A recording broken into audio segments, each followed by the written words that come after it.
നേതാവായിരുന്നു സയ്യിദുനാ റസൂലുള്ളാഹി സ്വല്ലല്ലാഹു അലൈഹി വസല്ലമ തങ്ങൾ. അത് നമ്മുടെ ഒരു ഹാബിറ്റാണ്, നമ്മുടെ ഒരു ശീലമാക്കി എടുക്കണം. ഏത് കാര്യത്തിനും വലത് ഭാഗത്തിന് മുൻഗണന കൊടുക്കുക.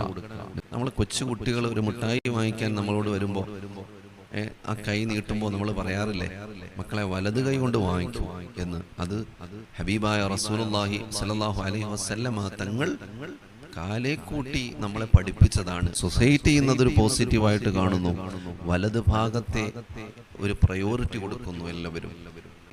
ആയിഷ ബീബി റളിയല്ലാഹു അൻഹ റിപ്പോർട്ട് ചെയ്യുന്ന ഹദീസിൽ കാണാം, നബി തങ്ങൾ മുടി ചീകുമ്പോൾ മാത്രമല്ല ചെരുപ്പ് ധരിക്കുന്ന സമയത്ത് വലത് ഭാഗത്ത് ചെരുപ്പായിരുന്നു ആദ്യം ഇടാറുള്ളത്. മുഅ്മിനീങ്ങളെ, നമ്മൾ എന്ത് നമ്മുടെ ജീവിതത്തിൽ ഏത് കാര്യം ചെയ്യുമ്പോഴും വലത്തതിനെ നമ്മൾ മുന്തിക്കുക.